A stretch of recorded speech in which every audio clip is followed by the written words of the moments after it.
Hey, this is Christian Jones with Fireworks Stand Marketer. Welcome to the Fireworks Stand Marketer podcast. This is a podcast that we've set up where we want to have, I think, important conversations about the retail fireworks industry, kind of the fireworks industry at large. Sometimes it'll be myself with other digital marketing experts. Sometimes we'll have industry experts, retailers. And I think we've got a blend of a lot of things today with Rick Hoffman. Rick is the founder, right, of Hoffman Family Fireworks down in southeastern Missouri. Missouri, about 100 miles south of St. Louis. Yeah, and he's been in the game. Rick, how long have you been doing fireworks Well, for? continuously this last time for almost 50 years. Wow. As a kid, many of us at one point worked in a fireworks location, and that's where I started. Fortunately, my father had a small gas station in a little town north of here, and at that time, it was fairly common to see wholesalers drive around and dump off a load of fireworks and say, "Here, sell them, and then I'll come back and collect 40% of what you sold, and you keep the rest." And that was appealing enough to my Wow. dad. And I was old enough, along with a cousin, that he had free labor. So he did what I guess any parent would do to keep their kids busy in the summer, and we sold fireworks. And I did that for Wow. 6 or 7 years. So that was my introduction to fireworks. Okay. So it's a small operation when you first Very start. much so. I mean, like Yeah. others in the area were selling fireworks, and it was a matter of so many 2x4s and a blue tarp, and that was your stand. Wow. So you've come kind of full circle, like just the evolution of like then to now. It's obviously changed a lot. Your organization's changed a Back lot. then, if you carried every item you could possibly find, you could only have probably 30 items. It was pretty well all generic, Wow. and most of it didn't Wow. work very well. And that was kind of the Mm. expectations of the public. They felt like, well, yeah, we'll buy this, but the bottle rockets may not all work, and the comets may not go very high. But it took a while for the industry to really move forward in terms of the issues of performance and safety. And of course, that Hmm. changed the markets considerably. And that was one of the reasons Hmm. I decided to get back in it, because I saw the industry was kind of moving to a whole different direction with regards to what they were selling, how well it was working. Uh, it was Hmm. a different marketing philosophy also when people got into it, other than Black Cat, and started having a Hmm. competitive environment, so that we were seeing a lot of better stuff coming out that I didn't mind Wow. selling. So that Hmm. kind of gave me Right. the reason. And of course, my kids, we had four, were getting old enough that I thought it's time for them to learn to make change and meet the public and Yeah. find out that most people are very nice, but not everybody is. Yes. And that, they had to earn their keep. Yes. What time, or rather, what age did you start your kids in the Well, business? we had four kids within 6 years. So the oldest was Okay. about 9, and then Okay. the others would be somewhat visible, if nothing else, because they had to be somewhere. Uh, but it didn't Yeah. take long, and I mean, luckily, they enjoyed it, and their friends would stop in, and it was very Right. much homey Hmm. atmosphere that they Hmm. enjoyed enough that they still are doing it. So I guess I that love that. maybe speaks as well as anything I can say. I think it does. I've actually got four kids myself, Rick, and they were all born in a 6 year period as All right. well.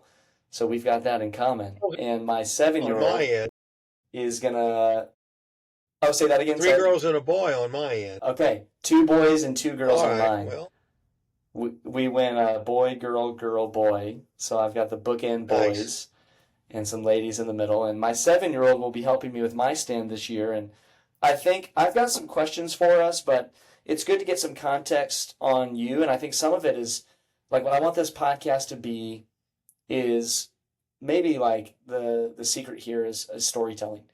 I think there's a lot of great, talented business owners, and I don't, in the fireworks space specifically, and I don't think that there's one place for the industry to have conversations about not just buying product, but what works?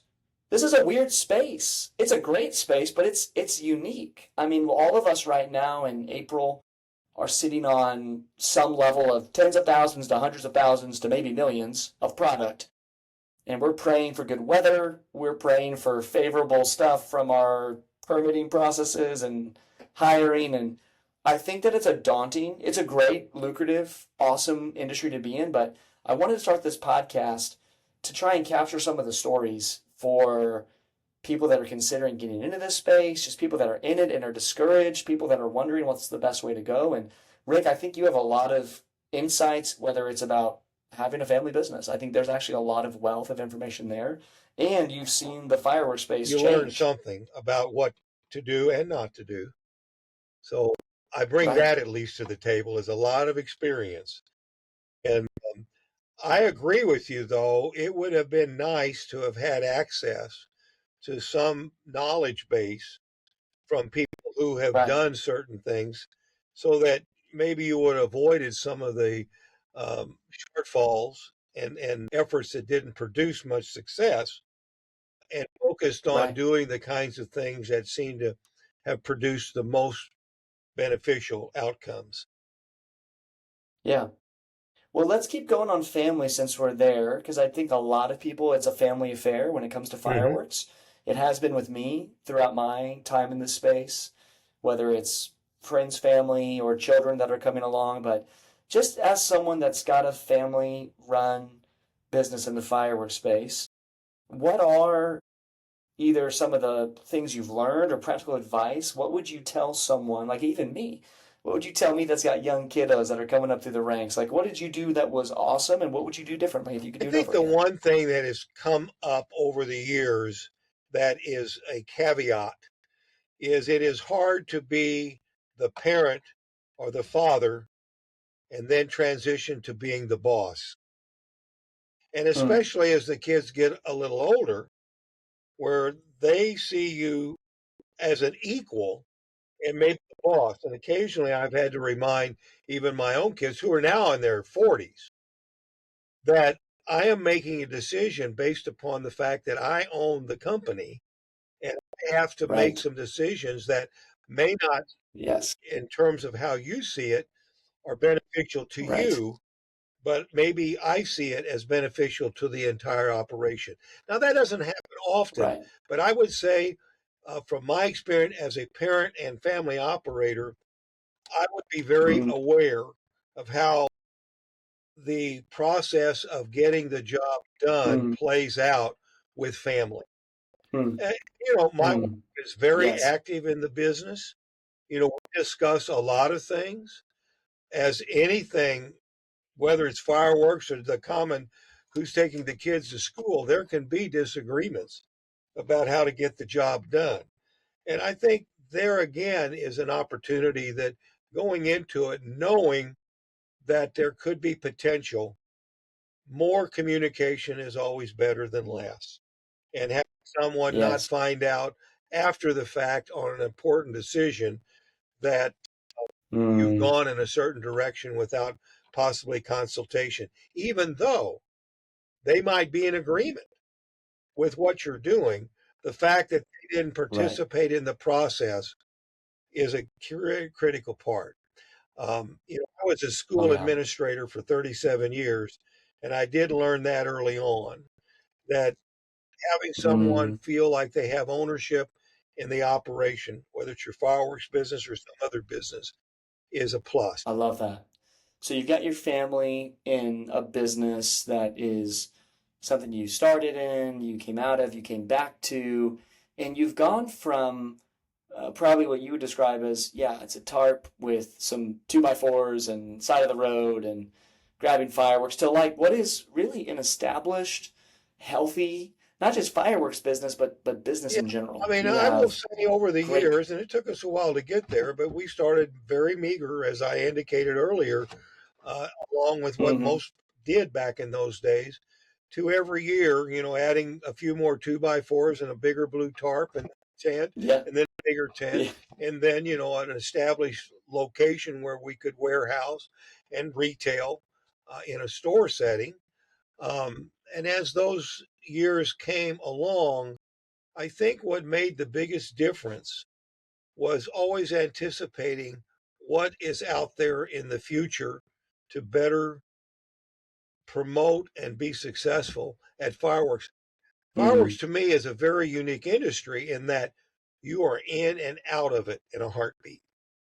And you don't Yes. have a big open window for making the mistakes that is customary with any business. You've got to try Right. to look at others, getting advice, looking at what the marketplace looks like in your area, and making some decisions that will work themselves through rather quickly, one way or the other. And so, love it for Mm. that fact that, within in our area in the beginning, we had 10 days. Now we're down to 8 days. And of course, I have a year round Wow. location, but we still only open for about 45 days and do most of our retail business, as everyone does, pretty well from the first through the fourth, third and fourth, Yep. gangbusters, you hope.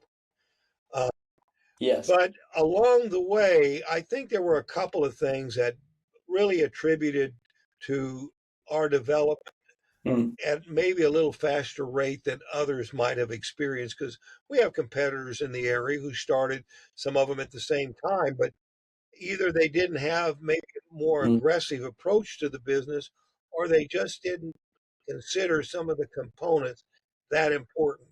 And Christian, we've had this conversation, that marketing really is a critical factor in terms of whether you're going to be successful beyond the norm. And I think you've Yes. got to always look at any business. You can get into business and be a normal business and experience possibly normal success as opposed to failure. But if you really want to Hmm. do something really well with a business, you've got to go beyond that norm. You've got to look at your business Right. as being something exceptional, unique, and something that everybody needs to not only know about, but Right. participate in your business. And so marketing became a big factor. And anything that I could associate general marketing principles as applied to fireworks, I really tried to latch on to. And of course, Mm.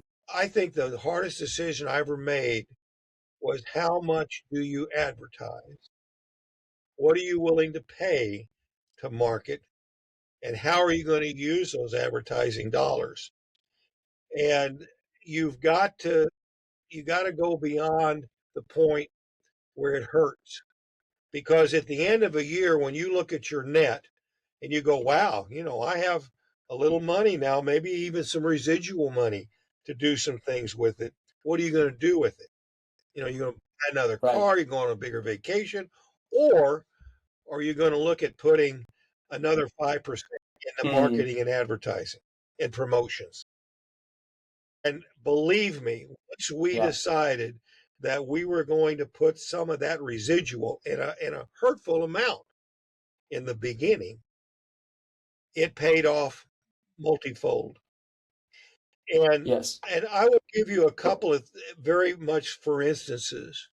The decision to use radio advertising or any kind of advertising is a difficult one. How much do you spend? How do you spend it? And what type of media do you use? It used to be newspapers were a viable way to market. Well, the Right. demographics are not what they used to be. So we don't do Right. any advertising with our newspapers. Hmm. Radio can be effective, but again, what demographics are you wanting to speak to? Mm. We have utilized the LED media that changes the billboards. So not only Mm. do we appear to have much more professional credibility, but we have the opportunity to change that message in a heartbeat. And I would really recommend to anyone, whether you're able to just buy into one media board, I would definitely recommend it. Now we have about 7 that we use in our whole area, Mm. and they all run different things Mm. 24/7. Every 8 seconds of every minute, there Wow. is one of our things coming out for about a 10-day period. That's been very Wow. effective from very early on. It cost, in reality now, it cost me about 1% of my net. Now, back in the Mm. day, it was costing about 15% of my net. But Right. that's what happened during that time. The other bit of marketing advice I would give is don't look at yourself as a seasonal business Yeah. because you're not. Your opportunity to sell fireworks in reality, and if you're licensed, you can obviously sell all year long. And there are fireworks out there Mm-hmm. for all year long. We supply a lot of wineries for their weddings, and it's it's the equivalent to a pretty good sized tent in terms of our total gross ad market. Mm. We supply all the racetracks, the dirt tracks, with all the fireworks that they shoot at their halftime shows. And that demographic is a great demographic to plug into. Mm-hmm. So again, Mm-hmm. the looking for it now, the other thing is every church, every civic organization has fundraisers all year long. You want to beg to have them call you. And you want to Mm-hmm. offer them firework, nice 500 gram, and always a gift certificate that they've got to come to the stand to use. And so I give away now hundreds and hundreds of dollars worth of fireworks throughout the year. But Mm-hmm. I haven't seen one time yet where when that uh, school that's got Mm. 400 kids and we've got a spot on their dinner auction with Right. a $200 to $300 equivalent retail, people remember Mm. that you did that because nobody else. Right. So when they want to go buy Mm. fireworks, and a lot of people don't make that decision with any real advance notice, they go, well, let's see. Well, Mm. yeah, they were at the dinner auction. They donated stuff to us.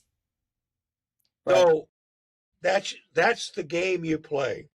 Is the now Mm. again? I don't know if I'm becoming too wordy, or you want me to plug into another I parts. love this.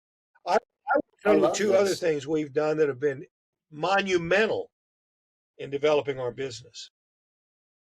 We do a public free fireworks shoot. Have been doing it for 18 years now. We teamed up eventually. We did this at a winery to start with. But we now have the Knights of Columbus, big operation in our neighboring town. We hold the event on their facilities, great facilities for a fireworks show. They can park about 800 vehicles. They supply all the food and they make a good amount of money because we'll bring in about 16 to 1800 people for the free fireworks shoot. Wow.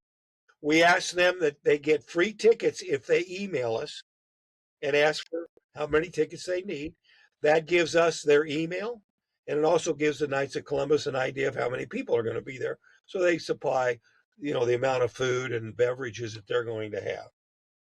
We shoot off about 60 items that are the newer items or the bigger items. We give them a program that shows those items, the cost of those items. We have a big screen that we show it up on. We shoot them off. We have Mm.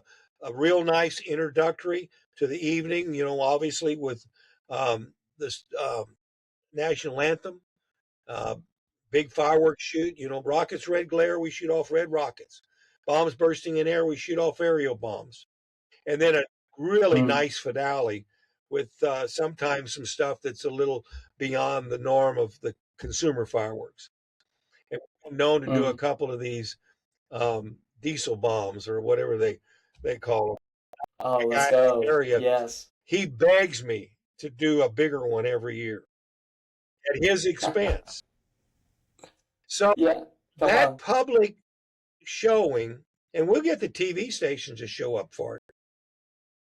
So that amount of publicity Mm. and goodwill, and we get a lot of families that come and they're not going to buy fire. They just want to see fireworks. They bring their kids are young, they have a good time. But it's that idea that you're promoting yourself, and our name, Hoffman Family Fireworks, lends itself to why we see ourselves as a family-oriented business. My Mm, experience in the fireworks business has been that three-fourths of my customers are families. A fourth of my mm-hmm. customers are big buyers who are buying for a show, for their neighborhood, for their lakeside, for whatever. And they will buy big. And we really encourage them to come to the shoot because, as we tell them, if you want to see what some of this stuff looks like before you buy it, why Yeah, wouldn't you yeah. want to Come on come out. and bring a couple Mm, buddies along? And they sell yeah. all kinds of beverages there. So have a cold one while you're watching our fireworks. It is a great PR tool to no end. Mm, And so mm, that I would highly recommend. The other thing, and I think you've heard this spiel, but I'll repeat it again. About 5 years ago, maybe it's been longer than that, we decided early on that there were two things that we should be mm, promoting in our fireworks business. It's a family activity, and we want your family to be safe. So we always tried to mm, promote safety with our fireworks. And so we mm. developed a 5-gallon bucket that has our logo like this on the front of the bucket. Matter of fact, this is the front of it. The back Mm. Yeah, there we go. has 10 of things you do to shoot fireworks safely. Most of them are simple things like have a bucket of water. You're going to get your Yeah. bucket. We're going to give it to you if you come in and buy $50 worth of fireworks. We're going to give you the bucket to be safe. Now, you Mm, can't imagine if you go to the fire department in your locale and tell them you're going to give out to people in your area a free bucket they can put water in so they can be safe during fireworks season. They love it because you're going to prevent somebody from burning something down that they didn't intend to burn.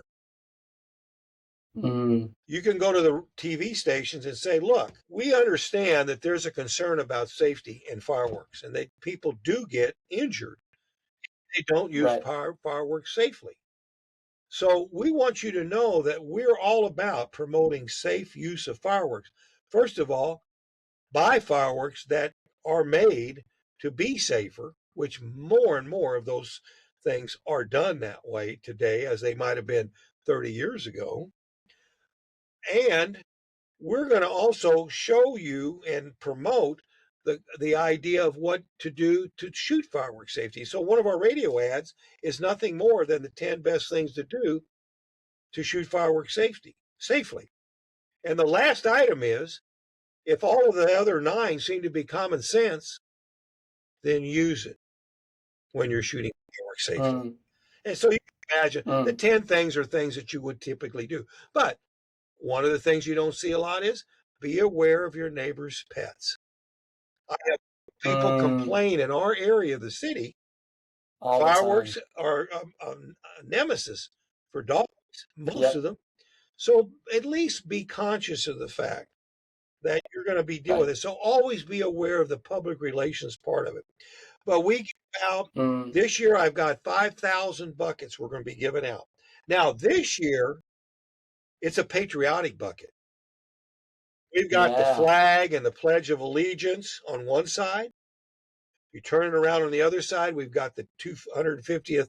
Uh, Mm, we've got the, it becomes self evident all men are created equal and they should be able to pursue yeah, yeah. Thomas Jefferson's quote.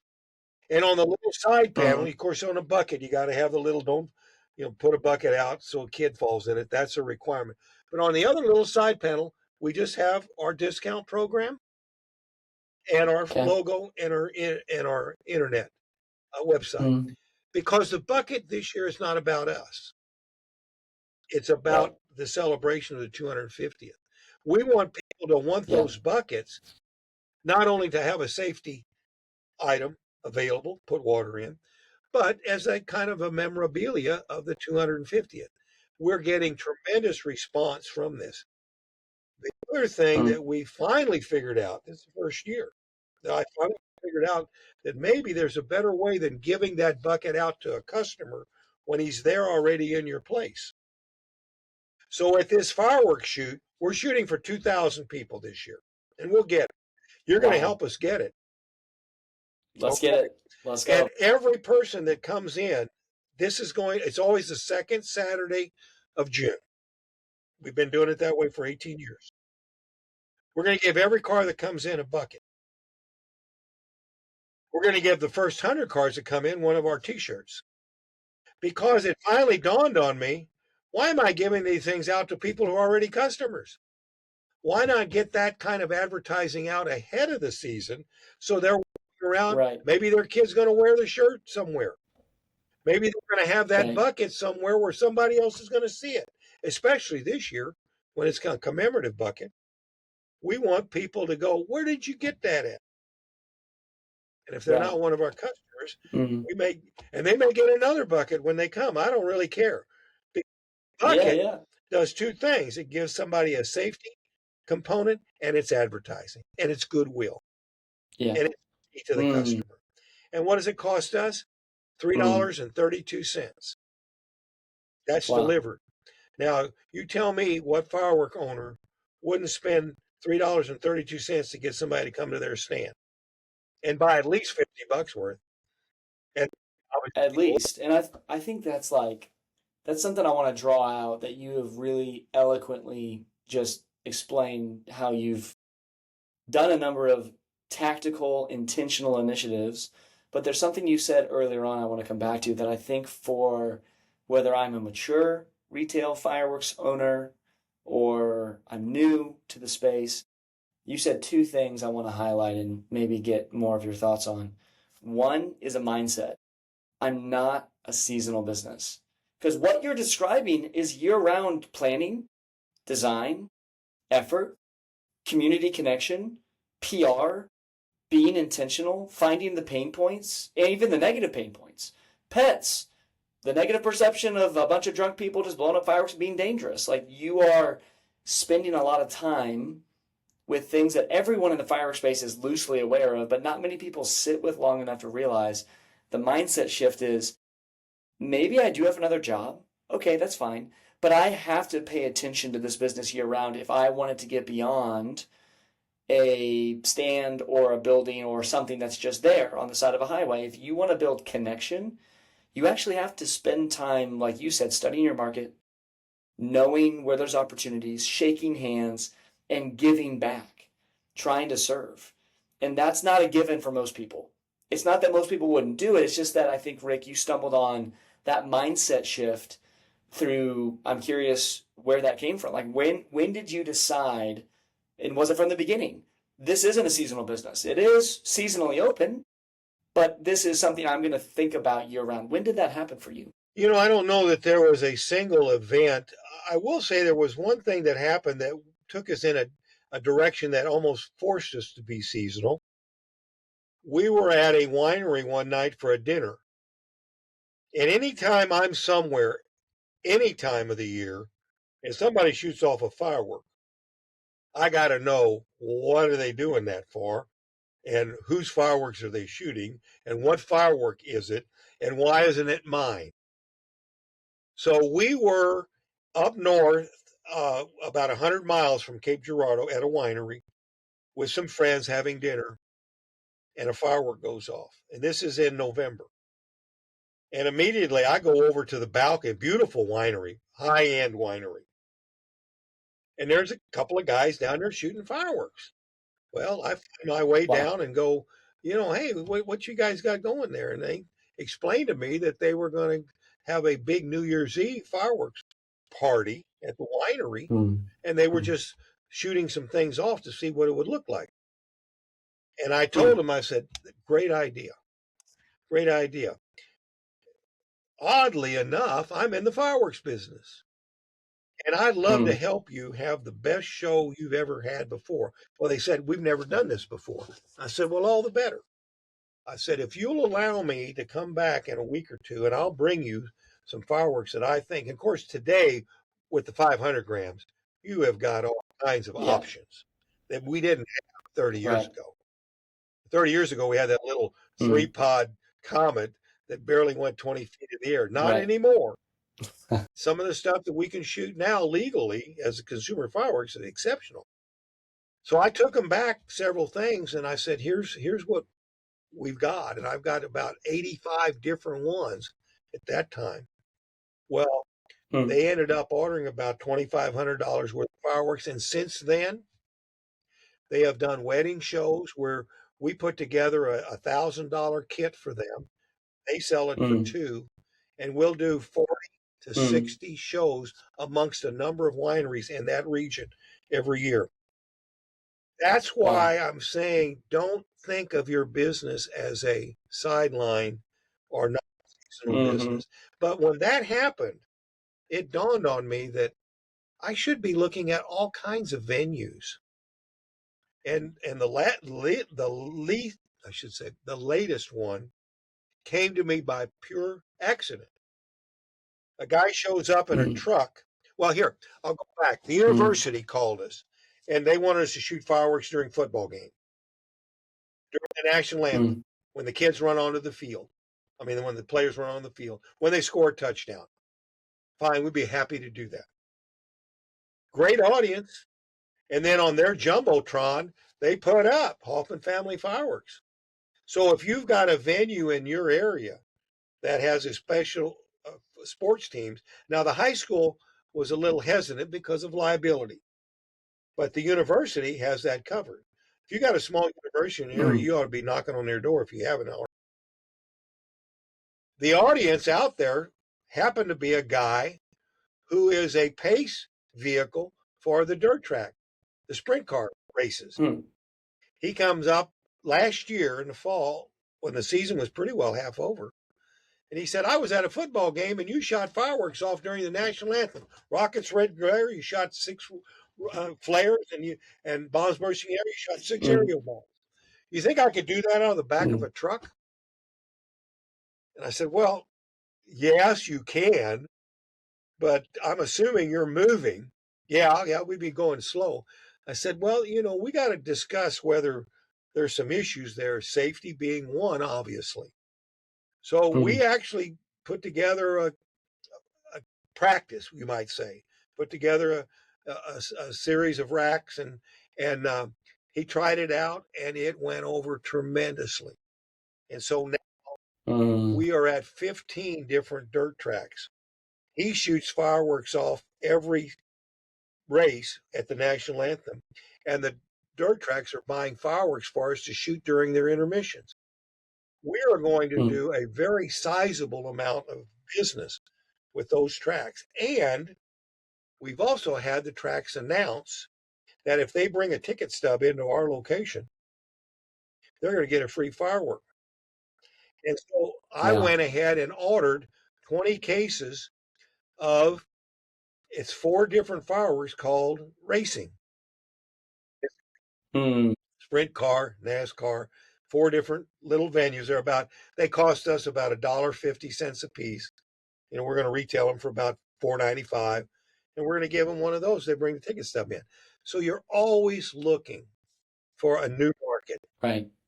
But that's what started it, Mm, probably that winery and going there. But my suggestion is anytime you're out, and if you're in the fireworks business and you hear a firework going off, check, right. check it out. Oh, I love that.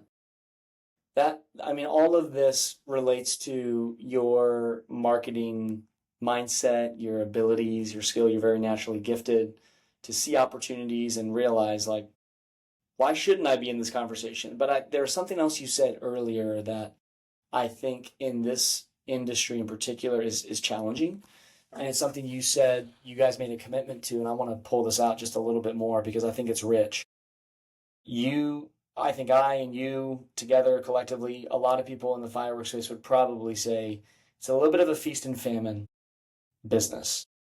When you get rich, you're rolling, and by the time you get to May, it's okay. It's not shameful to be here, but it's like I'm on Yeah. fumes and I'm just trying to cruise in. And there's no judgment of how people are spending their money. That's not the point. But there is a point that I think I've run into a lot where it's like, hey, it's March. We could do some things to help you grow. There's all the desire, there's all the want to or belief, but there isn't a business muscle developed of setting aside money for marketing because it's so impulsive. It is a drive-by sale. Now, that's not to say that's the only way you get sales, but for a lot of people, that's either enough or they don't realize there's other ways to do that, be it racetrack connections or winery connections or putting on a show, or I would submit digital marketing. So if you were talking to someone that's newer in the space or considering joining the space, I think this is true of all businesses. But what would you recommend they set aside to invest in marketing in whatever channel it may be? What type of money as a percentage should they just say, that's not mine? That's to reinvest in the I business. think that's a very good question. The industry oftentimes, and the advertising people, of course, they want you to advertise. So they're using a figure, of return on investment of about 15% of your net. Mm-hmm. I didn't start off doing that, but I did start off with 10% of my net. And I made a vow to our family. And I would say, and you brought up a very good point, because when we started in the fireworks business, our kids were attending a parochial school. And our intent was to make enough money to pay for their tuition. That was it. And we did. And we made a little extra. So we said, well, we'll take the kids on vacation. And for probably 4 or 5 years, that was my focus of extent in terms of why I was in the fireworks business. At some point, I began to realize that there is more out there, regardless of the competition. And we had a lot of competition. When I first started, there was a gentleman in the area who had 11 locations, and he wagged the dog.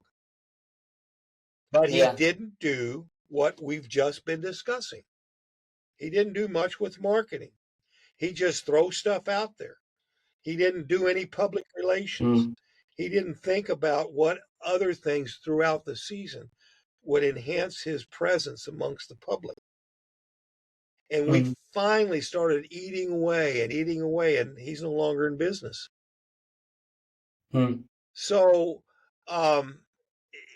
it does make a difference that you do focus on something beyond maybe that one or two things that you're doing this for.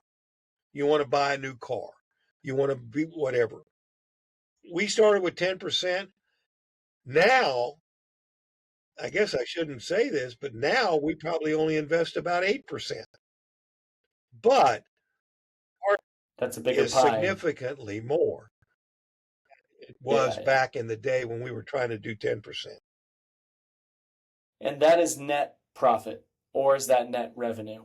Net profit. So out of your bottom line, you're taking 10% or 8% now, and you're saying, earmark it, set it aside, and now I've got some dry powder to go and be aggressive. And here you are. And I think it's also telling that, it's business. It's not personal, it's business. But there's a guy around you that was a dominant force who is no longer, because you were intentional in the off season. You had money at your disposal to invest, and you were creative, and you tried new things. And eventually your marketing developed a brand. So you went beyond just marketing. It's now a household name in your area. You're a brand. Yeah. And that takes longer than just marketing does. Being a brand is different. But I think that, again, for our listeners who do think that the fireworks space is all about location and all about, it is about that and it is about product. I'm not going to say that it's not. Business is complicated. But I think because people assume this is a seasonal space, I'm going to turn it on when it's on and I'm going to turn it off in my brain when it's off. I'm going to set my tents, I'm going to set my stands, and I'm going to forget when I put them away, wherever that may be. I'm just going to forget. And here's the story of what was a small operation that became kind of a powerhouse because, one, you stopped seeing yourself as seasonal. You're open seasonally, but you're thinking about it year-round. And two, you gave yourself the necessary resources to take some risks on investing in different things. And again, I know you probably know this, Rick, but that's a very rare combination. There's others out there like this, but that's a rare combination. And I think to people listening, there's a lot to sit with just with what you've shared so far about your mentality. The tactics are great. I love the buckets and I love the wineries and I love the shoot off. And the tactics for someone else might be different because it's a different town and it's a different, kind of demographic. Maybe it's a different season. Maybe there's two seasons versus Right. one. Who knows? But I think the idea of you've got to get your mind locked in that you can't shut this off and you need to not spend all your money. And I do agree. I think if you were to ask, not most, but a lot of savvy business advisors, they would tell you that if you want to grow your business, you need to be setting aside, actually, I think the number, and again, I'm not a professional business advisor, but I've done it for a while and I've studied it enough. I think the number for most businesses is actually an average of 7 to 8% of revenue. And 15% of revenue can actually get you into a space where you're like active growth. But some of that's like software and SaaS companies and things that we're not. So again, I think, When you talk about 15%, it doesn't have to be advertising. Like we made a decision about 8 or 9 years, maybe 10 years ago now, to go POS at all of our mm-hmm, locations. So that speeds up the mm-hmm, process. It increases your opportunity to track inventory. It increases your opportunity to find out what's selling and what's not selling. And right, one of the right. things that is critical, there's a I guess they refer to them as that critical mass. When do you reach a point where you're looking at direct importing? Mm-hmm, Significant.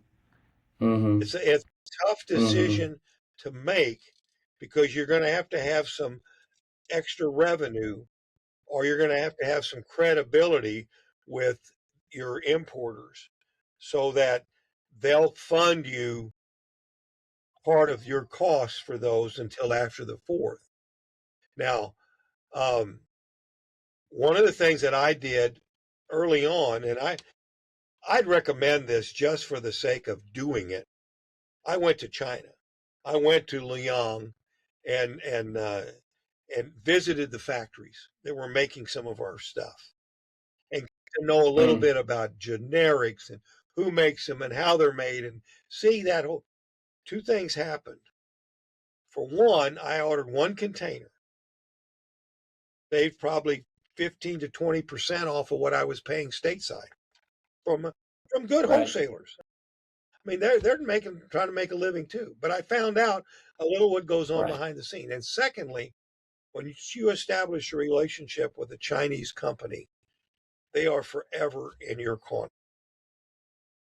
They Mm, really, I have nothing but good things to say about and I've been over there 6 times, which isn't really a lot. wow. And I'm getting ready to go again because I didn't go during the COVID period. But you will be Mm, treated very well.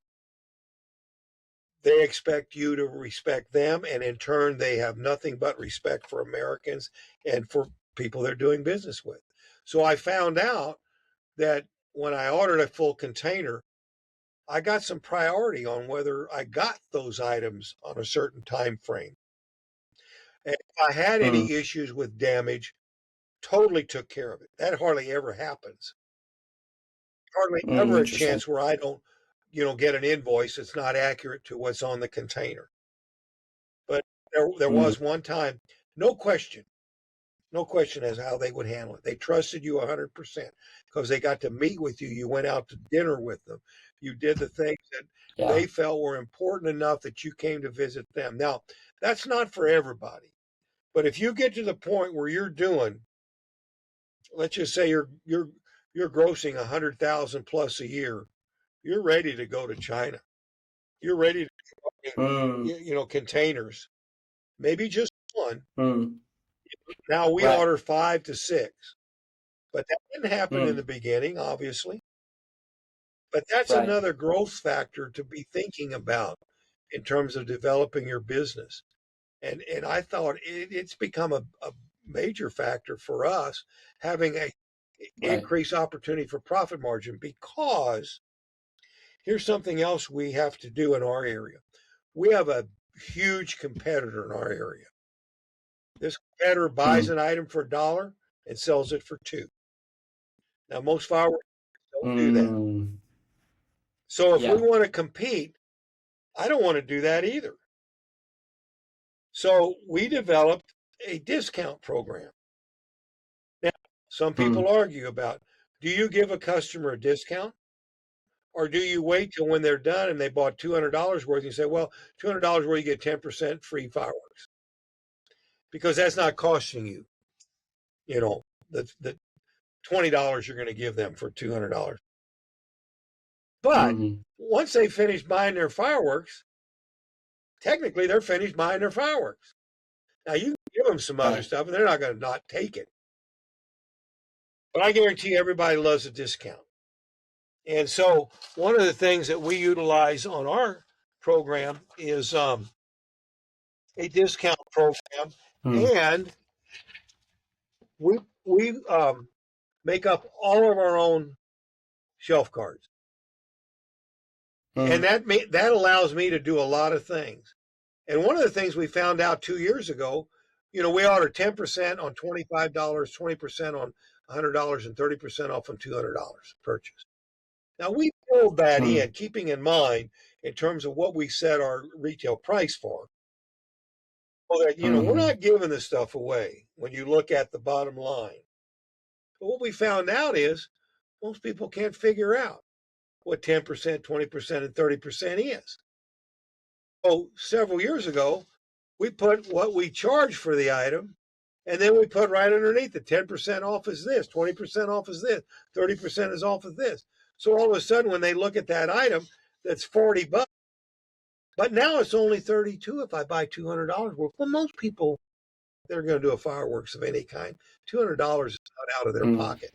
Even the ones that come in and the kids don't have shoes, and that they don't take care of their family the way they should. It's not my place to judge them, but they're going to buy $200 worth too. But they look at that top price and they see what they're going to get it for $200. It's an automatic. You're going to sell them $200 every time they come in.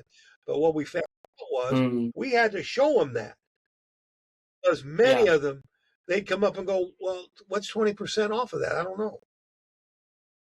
Eliminate all guesswork, I guess is what I'm saying, in buying fireworks. Let them know it's a fountain. It's going to stay on the ground. It's an air bomb. It's going to go in the air. It's a rocket.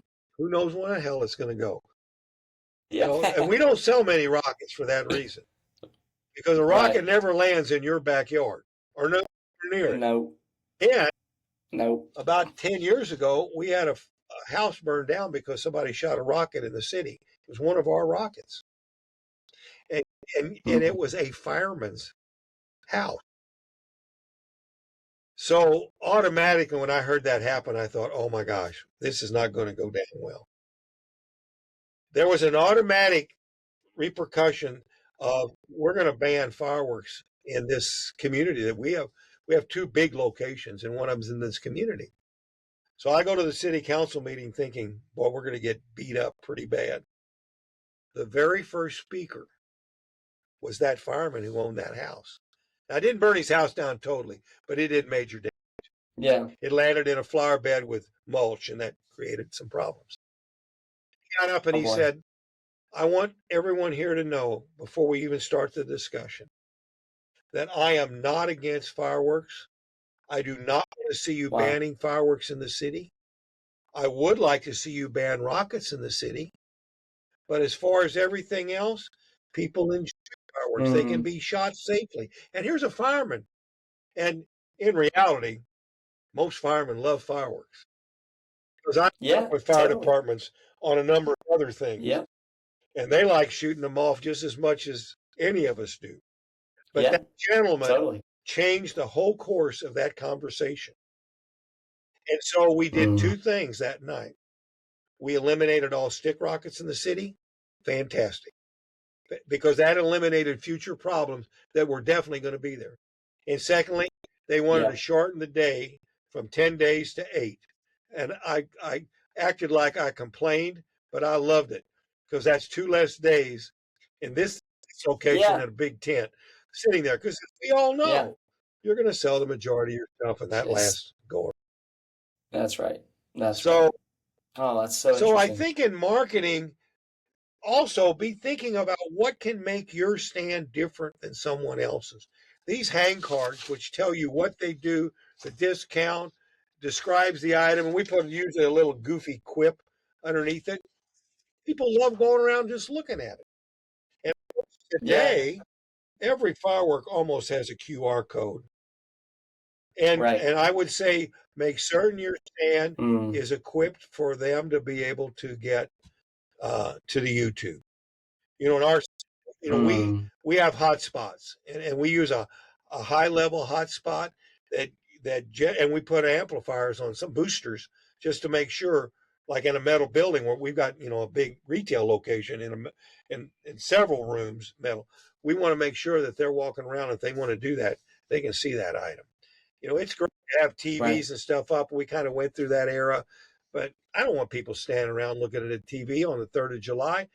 They're in the way, to be honest with you, going Yeah. down the Right. flow. That's why Right. POS systems and multiple checkouts. And this year, we're actually going to incorporate 2 um, walk around checkouts. We're going to Mm. go Yep. Walmart on us on them.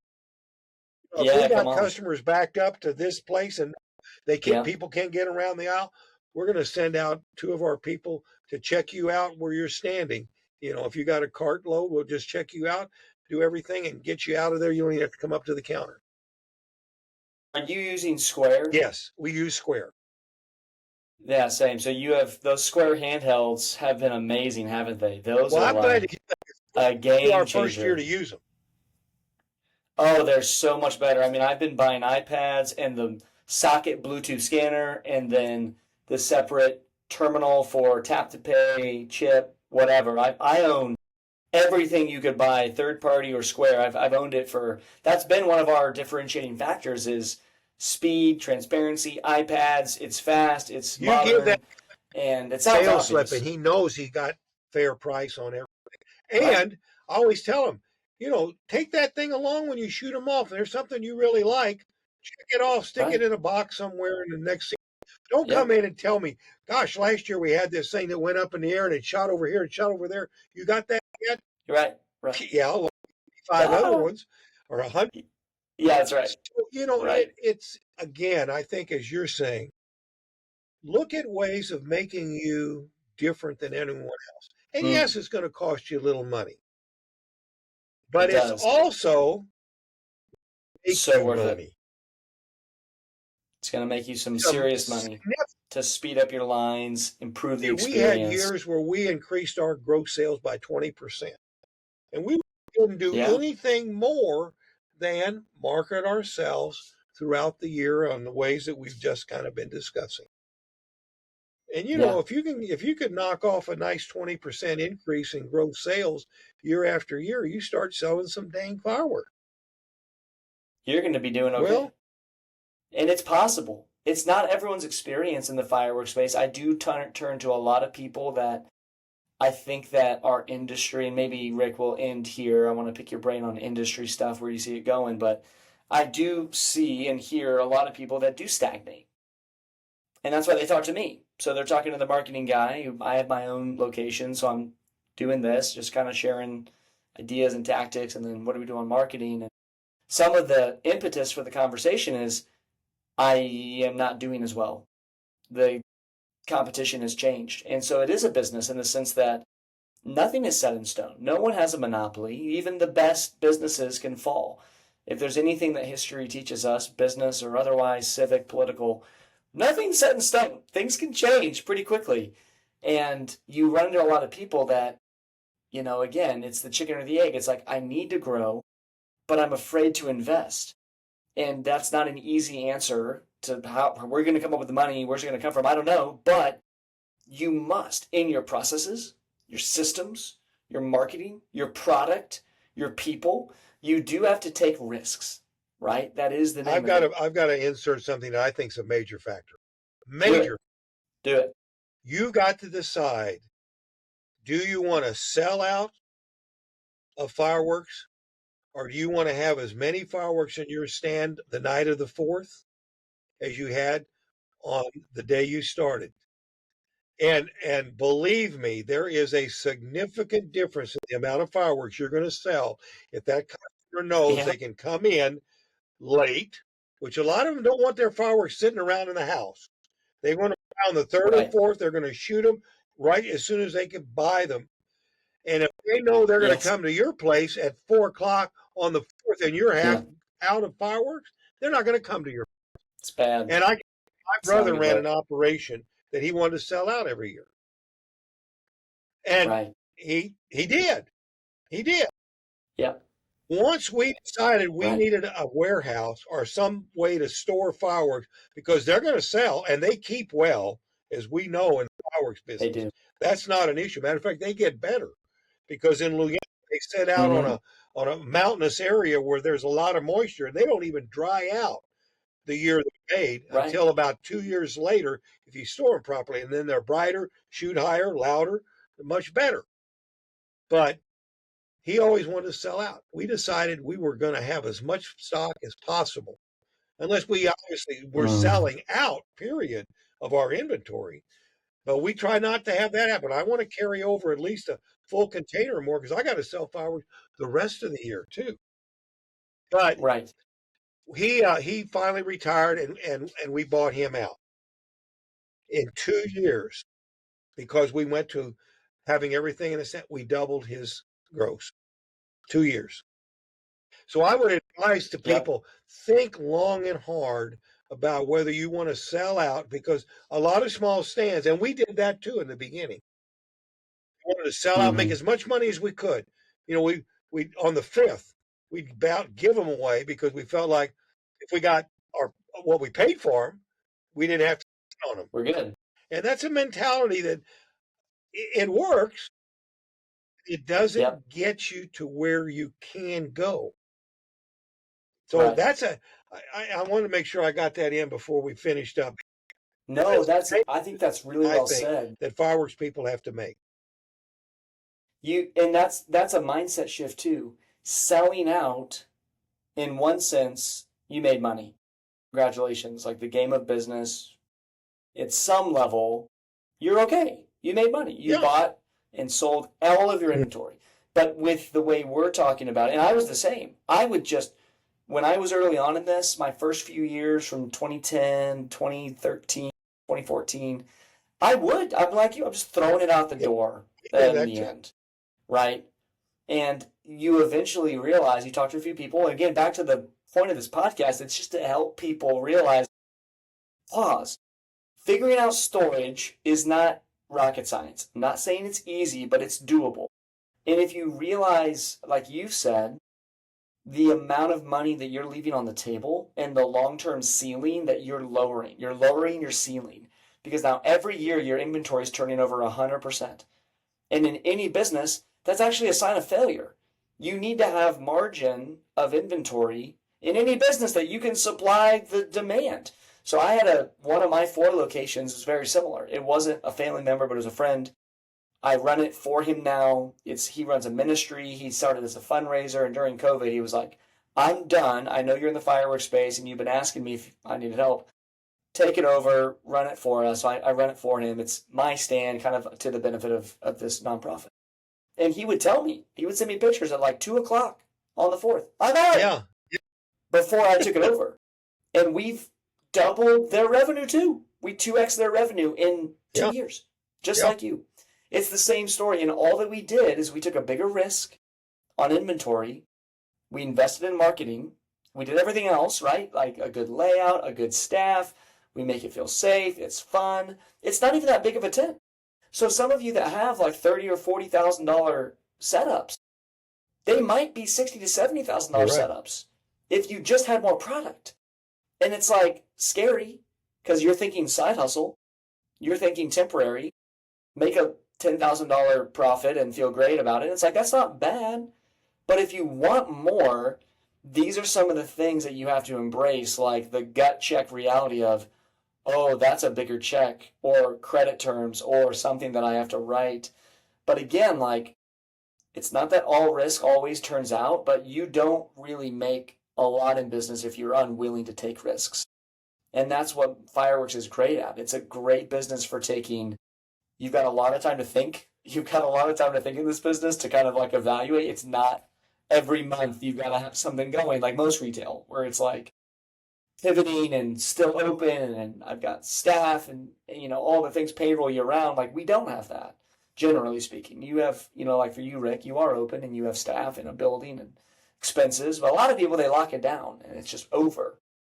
And I think that if you start to take some of what Rick is telling you, buy more product and be okay with it because it will pay you back. It's not going anywhere. It's not going anywhere. You can overbuy to the point of like absurdity, but maybe it's 20% more, 30% more. Most of us would probably be okay. Because Rick, I think you said something earlier where it's like if you're $100,000 in revenue group, you should be buying containers direct from China. And to most people, that would be like, oh my God, no, I shouldn't. That's for the big boys. And you're like, Yeah. That's for the little guys now. It's not as risky as one might assume, and it's not as difficult as one might assume. Right. But, it is a different approach that you want to educate yourself about. And, your choice is there, go through another importer who is offering container pricing. And that's good. Right. And then if you get to the point where you want to get your own broker, again, you're going to save another 10 to 15%. It's a supply chain. Everybody's got to have a piece of that pie. Yes. Well, the more of the pie you get, the more opportunity you have to make. And, the nice thing about fireworks is most of us operate on about a, 300% margin, let's say, give or take. If you can buy that item for 20% less and you don't pass that on to the public, I incorporate what I feel is a competitive price and still beat other locations. But because I bought it for so much less, that 300% gives you a nice net at the end. It does. So, because a business that's profitable, that makes less revenue, just if you had to choose, a business that's profitable is way more valuable than a business that just has gaudy revenue numbers. $1 million in sales, less than, in the fireworks space, this would be really rare, but like less than 10% margin. It's probably not most people, but that's not what you want. You want the 25 to 30% margin business that does 300,000 or 400,000. So that's like a conversation for another day, is thinking about, again, I just don't think a lot of people even look at their financials with this lens. Some do. Some are really savvy. Rick, you're really savvy. I know you look at your financials and you think about margin and you think about whatever. Beyond just here's what I made, so now this is what I can spend. You think about it in terms of the health of your business, but that's like a part of what I want to help with is not just the marketing, but just having conversations where it's like, oh yeah, like what's my profit margin target for the year? What needs to be true to go from a 17%, 25% margin to 35%? It is product. It's product, right? I mean, it's a huge part of it. It's not the only part, but that's a huge part of forecasting and doing some, it's maybe 201, it's not 101 stuff, but it's doable.